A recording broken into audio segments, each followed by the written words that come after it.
اسی بدر والے کنویں سے ہی دوسرے چھوٹے چھوٹے کنووں کی طرف پانی جاتا ہے. اگر یہ کنواں ہمارے ہاتھ لگ گیا نا تو ان کا پانی ہم بند کر سکتے ہیں. پیغمبر کریم صلی اللہ علیہ وسلم نے فرمایا ٹھیک ہے، یہ بات تو اچھی ہے. ابھی جنگ ہونے سے پہلے اللہ کی قدرت بارش ہو گئی. جیسے بارش ہو گئی تو یہاں کی زمین جو ریتیلی تھی وہ خشک ہو گئی، مضبوط ہو گئی، اور اس طرف جو زمین تھی وہ پھسلنے لگی. ابھی وہ جیسے گھوم رہے ہیں، چل رہے ہیں تو گر رہے ہیں، اور ادھر سے مسلمان ہیں وہ تو اللہ کے فضل سے یعنی ان کو صحیح جگہ مل گئی. اس کے بعد پھر لڑائی کا مرحلہ آیا.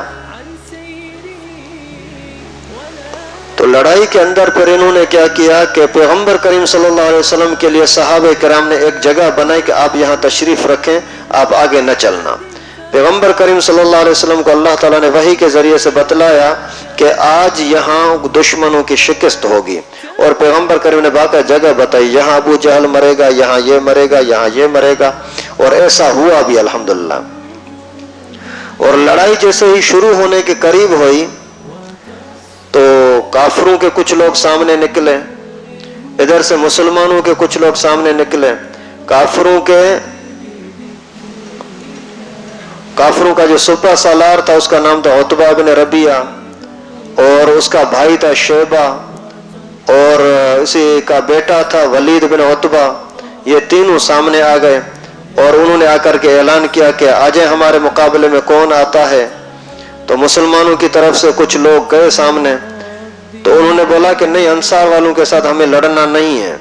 مسلمانوں کی طرف سے پہلے حضرت عوف گیا، حضرت معاذ گیا، حضرت عبداللہ بن رواحہ گیا. انہوں نے بولا کہ ہمیں انصار سے نہیں لڑنا، ہمارے خاندان کے لوگ سامنے آ جائیں. تو حضرت امیر حمزہ، حضرت علی، حضرت عبیدہ، یہ تینوں حضرات گئے اور لڑائی ہوئی. لڑائی کے اندر اللہ کے فضل و کرم سے ان کے لوگ مارے گئے اور حضرت عبیدہ زخمی ہوا. حضرت علی رضی اللہ تعالیٰ عنہ حضرت عبیدہ کو اٹھا کر کے واپس لے آئے. پھر گھمسان کی لڑائی ہوئی، عجیب اس طرح کی خطرناک قسم کی لڑائی ہوئی کہ باقاعدہ تلواریں چل رہی تھی اور وہ ذلت کے ساتھ مارے جا رہے تھے، اور مسلمانوں کو کوئی خاص تکلیف نہیں ہو رہی تھی. اللہ تعالیٰ کی طرف سے فرشتے بھی اترے اسی جنگ کے اندر باقاعدہ بڑے بڑے اماموں کے ساتھ، اور ہتھیار جہنم کے ہتھیار لے کر کے آئے. اور بہت سارے لاشیں ایسی بھی تھیں جو لاشیں باقاعدہ جل جاتی. تو اللہ کے نبی صلی اللہ علیہ وسلم نے فرمایا جس لاش کے اندر جلنے کا اثر ہے نا، یہ اس کا اثر ہے جس کو فرشتے نے مارا ہے، کیونکہ جہنم کی آگ کا اثر ہے نا. اور اسی دوران حضرت عبد الرحمن بن عوف رضی اللہ تعالیٰ عنہ فرماتے ہیں یہ جنگ چل رہی ہے، ایک چھوٹا بچہ میرے قریب آیا، آ کر کے اس نے پوچھا کہ چاچا ابو جہل کون سا ہے؟ میں نے بولا بیٹا تو اسے کیا کرے گا؟ بولا میں نے سنا ہے وہ نبی پاک کو برا بھلا کہتا ہے. یہ اسی غزوہ بدر کی بات ہے. تو بولا تو کیا کرے گا؟ نہیں میں اس کو چھوڑوں گا نہیں، اللہ کی قسم مجھے اگر نظر آ جائے پھر یہاں وہ مرے یا میں مروں، لیکن اس کو چھوڑوں گا نہیں. حضرت عبد الرحمن بن عوف فرماتے پھر تھوڑی دیر کے بعد دوسری طرف ایک بچہ آ گیا، چاچا ابو جہل کون سا ہے؟ اتنے میں میرے سامنے ابو جہل آیا اور ایک گھوڑے پر اور بڑے روب تاب کے ساتھ. تو میں نے بولا یہ ہے ابو جہل. تو تھوڑی دیر کے اندر ہی دیکھا کہ دونوں نے جا کر کے اس کے اوپر حملہ کیا، وہ اس سے نیچے گرا اور ایسے ڈھیر پڑا ہوا تھا. اللہ تعالیٰ نے اس امت کے فرعون کو بچوں کے ہاتھوں مارا. اتنے میں ان کے حوصلے پست ہو گئے کہ ابو جہل مارا گیا، شیبہ مارا گیا، عتبہ مارا گیا، بڑے بڑے سردار مارے گئے. تو بڑی ان کو ایک ذہنی لحاظ سے پریشانی ہوئی کہ ابھی کیا کریں. خیر جنگ چل ہی رہی تھی. اتنے میں ابو جہل کا بیٹا جو تھا اکرمہ، اس نے پھر حضرت معاذ رضی اللہ تعالیٰ عنہ پر حملہ کیا اور اس کا ہاتھ کاٹ دیا.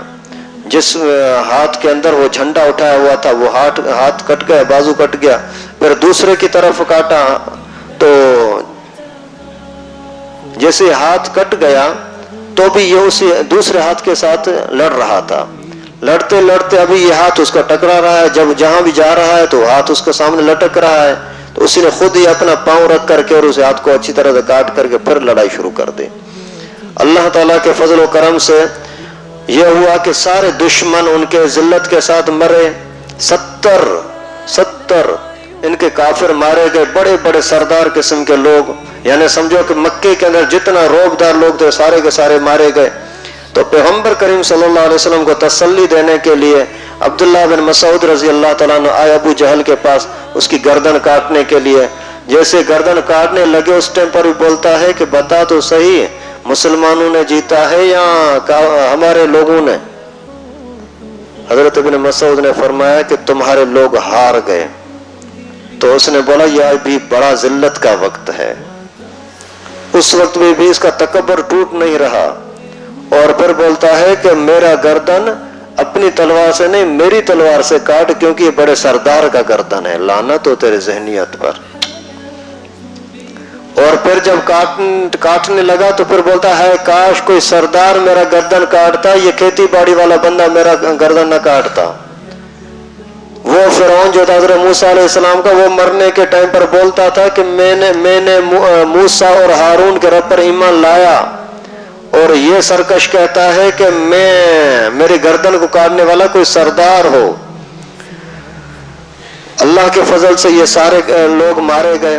ایک شخص تھا ابو البختری، اور ابو البختری وہ تھا جو پیغمبر کریم صلی اللہ علیہ وسلم کے ساتھ کسی حد تک محبت بھی کرتا تھا، لیکن اپنے خاندان کی وجہ سے وہ پریشان تھا، ان کو چھوڑ نہیں سکتا تھا۔ تو پیغمبر کریم نے نام لے کر کے فرمایا کہ جو اپنی خوشی سے لڑنے کے لیے نہیں آئے ان کو نہ مارو۔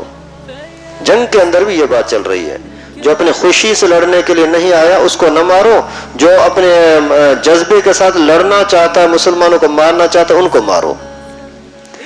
اتنے میں ابو البختری پر ایک صحابی کی نظر پڑی۔ جیسے نظر پڑی تو اسی کو بولا کہ ابو البختری پیغمبر کریم نے منع کیا ہے، تو یہاں سے ہٹ جا۔ تو اس نے بولا کہ مجھے تو چھوڑتا ہے، لیکن میرا جو دوست ہے جنادہ بن ملیحہ اس کو کیا کرو گے؟ بولا اس کو تھوڑی چھوڑوں گا، یہ تو وہی ہے نا جو اس کو مارتا تھا، اس کو مارتا تھا، ہمارے صحابہ پر ظلم کیا تھا اس نے، اس کو نہیں چھوڑوں گا۔ تو اس نے بولا کہ نہیں، اگر اس کو نہیں چھوڑتا تو میں لڑوں گا۔ ابو البختری نے بولا میں لڑوں گا، کیونکہ اگر میں نہ لڑا تو پھر مکے کی عورتیں مجھے تانا دیں گی کہ تو نے اپنی جان چھڑائی تھی، اپنے دوست کا ساتھ نہیں دیا تھا۔ پھر لڑائی کرتے کرتے پھر وہ بھی مارا گیا۔ اسی طرح امیہ بن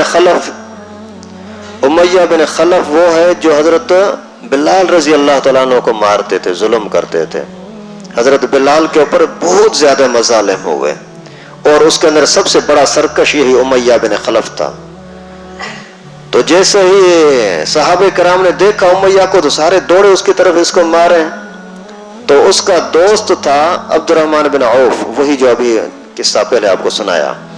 عبد الرحمن بن عوف کے پیچھے بھاگا، او عبد الرحمن میرا دوست، مجھے بچاؤ ابھی۔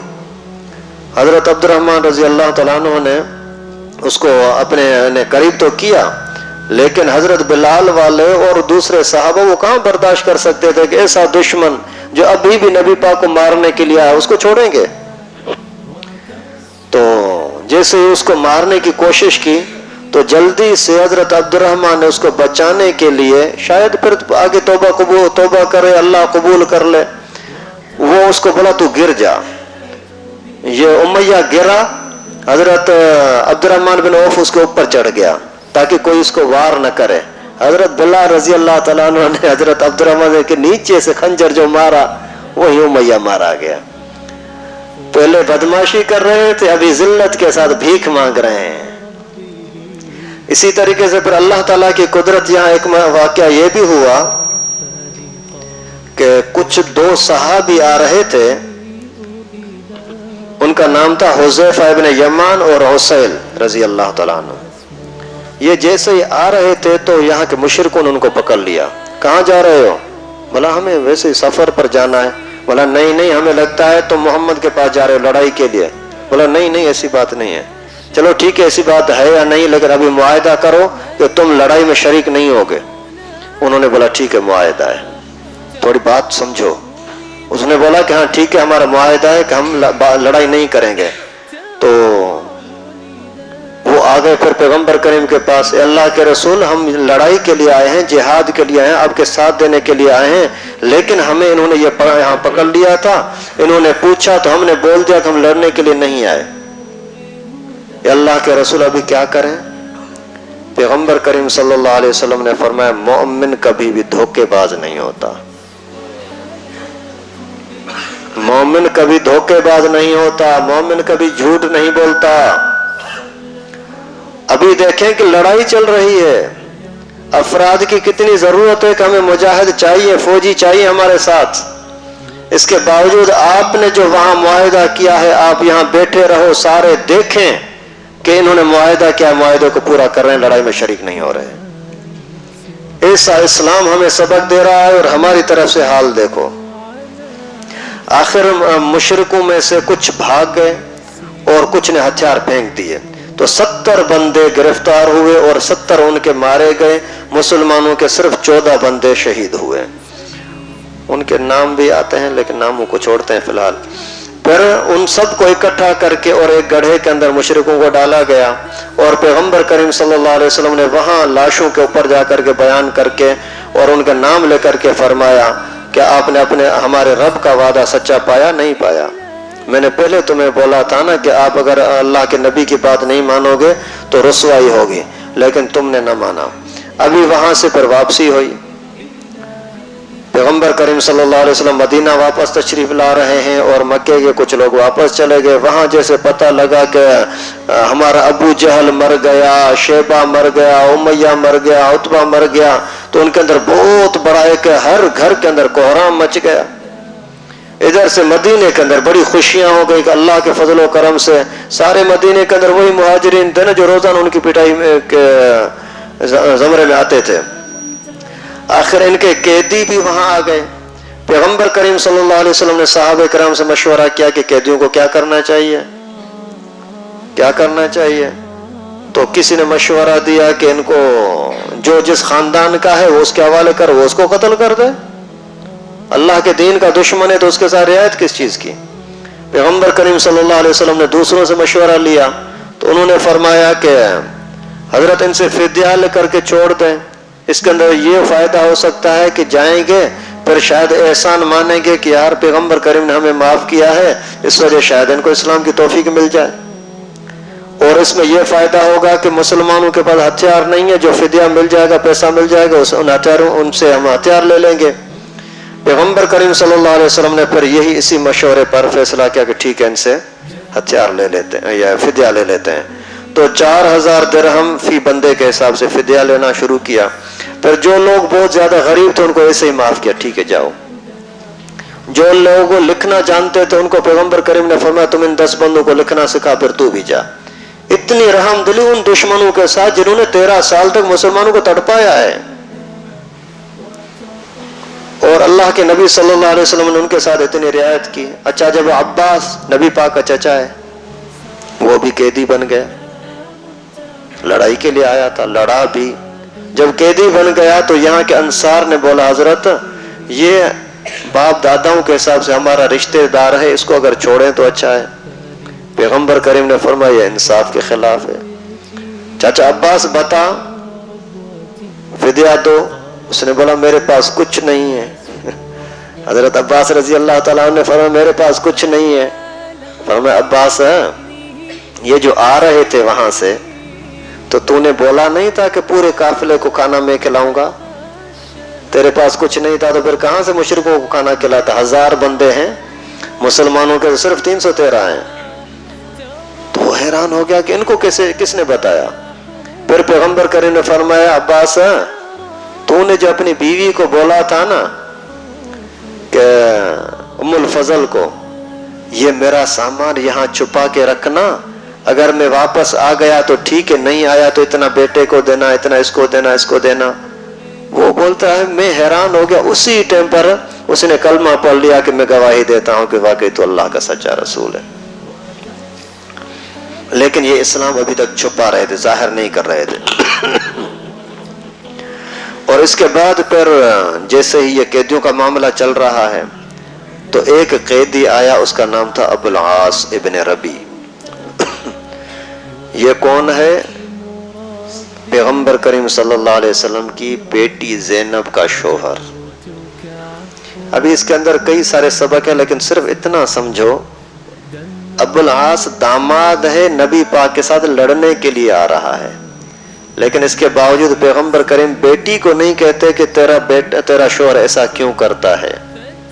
تو آج کل کے لوگ جو اگر داماد کے لاپرواہی کی وجہ سے، بے ادبی کی وجہ سے بیٹی کا گھر خراب کرتے ہیں، اس کی کہاں سے اجازت ہوگی؟ شادی کے بعد بیٹی اس گھر کی ہے، بس ان کے حوالے کرو۔ اگر آپ ان کو بار بار ان کو یعنی سہارا دو گے نا تو ان کا گھر خراب ہوگا۔ پہلے سے ان کی تربیت یہ کرو کہ بچہ جب تک میرے پاس ہے ہماری ہے، جب تیری شادی ہو گئی پر ہماری نہیں، اپنے شوہر کی ہے۔ جیسے میرے گھر میں تجھے بھوکا رہنا پڑتا تھا تو رہو گی نا، اسی طرح بھی شوہر کے گھر میں بھی کھانا پینا ملا تو بھی بسم اللہ، نہ ملا تو بھی بسم اللہ۔ اگر اماں ابا کے گھر میں کھانا نہ ملے تو آدمی چیختا چلاتا نہیں ہے، لوگوں کو شکایت نہیں کرتا کہ آج کھانا نہیں پکایا۔ تو پھر جب اپنے سسرال کے گھر کے اندر اگر اس طرح کی شکایت ہے تو پھر کیوں شور مچاتے ہیں؟ پیغمبر کریم صلی اللہ علیہ وسلم کے پاس مرد آیا، اللہ کا رسول مجھ پر سب سے زیادہ حق کس کا ہے؟ فرمایا تیری ماں کا۔ پھر پوچھا، فرمایا تیری ماں کا۔ پھر پوچھا، فرمایا تیری ماں کا۔ پھر پوچھا، فرمایا تیرے باپ کا۔ عورت نے پوچھا، اللہ کے رسول مجھ پر سب سے زیادہ کس کا حق ہے؟ فرمایا تیرے شوہر کا۔ کیا عورت کے ماں باپ نہیں ہوتے کیا؟ عورت کے بھی تو ماں باپ ہوتے ہیں نا، لیکن اللہ کے نبی صلی اللہ علیہ وسلم نے یہ نہیں فرمایا عورت کو کہ تیری ماں کا حق ہے، تیرے باپ کا حق ہے، فرمایا تیرے شوہر کا حق ہے۔ یہاں تک فرمایا کہ اگر کسی اور کو اللہ کے سوا کسی اور کو سجدہ کرنے کی اجازت ہوتی تو میں عورت کو حکم کرتا کہ شوہر کو سجدہ کرے۔ اور یہاں ماحول دیکھو، کبھی کبھار یہ جو ساز گانے کی مجلس لگاتے ہیں نا، پوری رات کھانا خراب کرتے ہیں، نیند خراب کرتے ہیں۔ تو میں گھر کے بڑے کو بلاتا ہوں، یار ایسا نہیں کرو، مہربانی کرو۔ بولتا ہے بیوی نہیں مانتی، عورتیں نہیں مانتی۔ اللہ اکبر، یہ کتنا خطرناک جملہ ہے۔ اللہ کے نبی صلی اللہ علیہ وسلم نے فرمایا میں جب معراج پر گیا تھا نا، جہنم کو دیکھا تھا تو عورتیں وہاں زیادہ تھیں۔ جہنم کی بات ہے بھائی، جہنم میں دیکھا کہ عورتیں زیادہ تھیں۔ کیوں؟ کس وجہ سے؟ اس وجہ سے کہ شوہر کی نافرمانی کرتے ہیں۔ اللہ، یعنی شوہر کی بات نہ ماننا کتنی خطرناک چیز ہے، جہنمی بنانا اپنے آپ کو۔ کیوں؟ کہ لوگ بولیں گے کہ انہوں نے فنکشن اچھا کیا تھا، نعوذ باللہ۔ تو خیر، یہ زینب رضی اللہ تعالیٰ عنہ کا شوہر، پیغمبر کریم کا داماد، کافر، پیغمبر کریم کے مقابلے میں لڑنے کے لیے آیا ابو العاص، اس کو فرمایا کہ فدیہ دے دے، اور سب نے دیا، تو بھی دے۔ پیغام بھیجا مدینہ، مکہ، کوئی سامان وغیرہ بھیج دو۔ تو بی بی زینب نے سامان کے اندر اور کوئی اور سامان کے ساتھ ساتھ ایک ہار بھیجا جو اس کی اماں خدیجہ نے بیٹی کو نکاح کے ٹائم پر دیا تھا۔ پیغمبر کریم صلی اللہ علیہ وسلم نے اپنی پیاری لاڈلی بیوی خدیجہ کا ہار جیسے ہی دیکھا تو آنکھوں میں آنسو آ گئے۔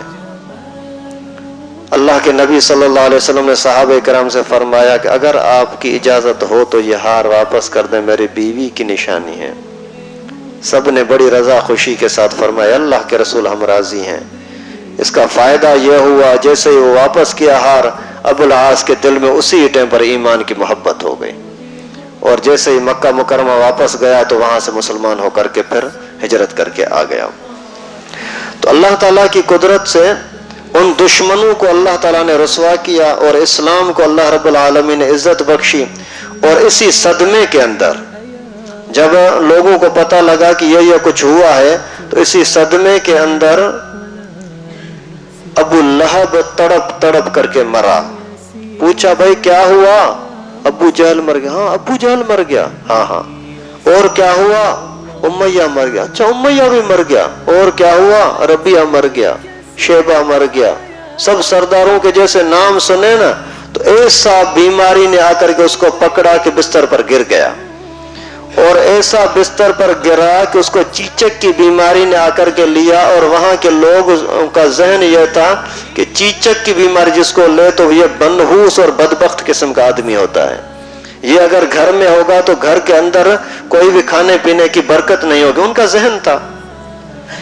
پھر انہوں نے کیا کیا کہ ابو لہب کو باقاعدہ یہ حبشی لوگوں کو بلا کر کے بولا اس کو رسیوں کے ساتھ جکڑ کر کے گھسیٹ کر وہاں جا کر یہ کچرے کے ڈھیر پر رکھو، ہم گھر میں رکھیں گے تو ہماری گھر کی برکت ختم ہو جائے گی۔ اللہ کی قدرت وہاں کئی دنوں تک تڑپتا رہا، کتے کی طرح یوں کھانا اس کو پھینک کر کے دیتے رہے، اور آخر تڑپ تڑپ کر کے وہ بھی وہیں مر گیا، اسی صدمے میں کہ ہمارے سردار مارے گئے۔ یہ سارے واقعات سن پہلی ہجری کے ہیں۔ اللہ رب العالمین سے دعا ہے کہ اللہ پاک ہمارا یہ سننا قبول فرمائے، اور اللہ تعالی اسلام کے دشمنوں کو تباہ و برباد فرمائے۔ وآخر دعوانا الحمدللہ۔